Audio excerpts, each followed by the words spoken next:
Scholarship परीक्षेमध्ये असे प्रश्न येतात ज्याच्यामध्ये विचारलं जातं की एका सांकेतिक भाषेत वजन बरोबर 862, वचन बरोबर 418, कवच बरोबर 436, तर मग पवन बरोबर किती? हे कसं काढणार तुम्ही? माहिती आहे कोणाला? नाही माहिती? बघा आता तुमच्या भाषेत समजा व म्हणजे 8 घेतलं, ज म्हणजे 6 घेतलं, न म्हणजे 2 घेतलं, तर मग पवन होऊ शकतं का रे? बघा नाही होऊ शकत. इथं न मध्ये 8 आहे, इथं न म्हणजे 2 आहे, बरोबर? मग हे असं गणित कसं सोडवायचं यासाठी आता आपण बघणार आहोत कसं सोडवायचं. ठीक आहे, सगळ्यात आधी हे शब्द लिहून घ्यायचे. व ज न, बरोबर? वजनसाठी शब्द काय आहे? संख्या काय आहे? 862. त्यानंतर पचन, पचनसाठी काय सांगा? 418. ओके. पवन साठी विचारले. कवच म्हणजे काय?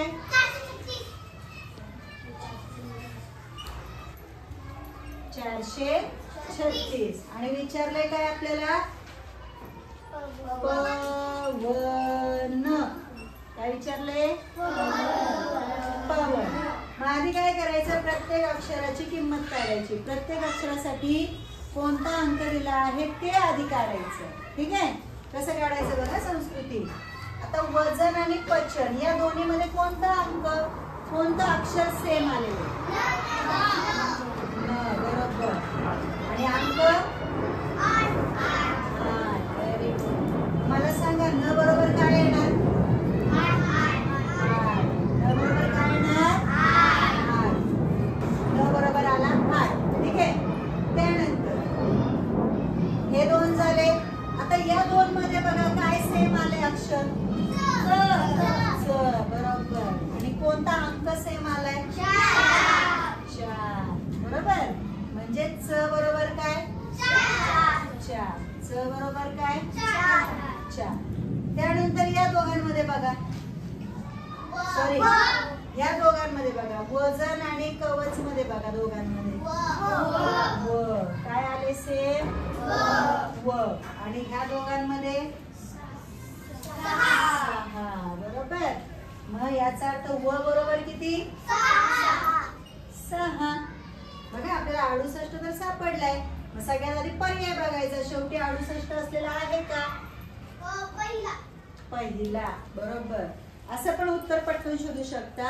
आणि अजून पुढे जाऊन डीप मध्ये परफेक्ट उत्तर हेच आहे का बघण्यासाठी तुम्ही प ची किंमत काढू शकता. बघा च बरोबर काय आहे? 4. बरोबर. न बरोबर काय आहे? 8. मग राहिला काय? प बरोबर 1. आलं का नाही उत्तर? अशा प्रकारे प्रत्येक अक्षराचं आधी तुम्हाला संख्यामध्ये किंमत काढायची, अंकांमध्ये. आणि मग आलेलं उत्तर पर्याय क्रमांक 168 हे असणार तुमचं उत्तर. समजलं? सगळ्यांना समजलं? घ्यायचं पुढे एक गणित अजून सोडवणार तुम्ही? ठीक आहे.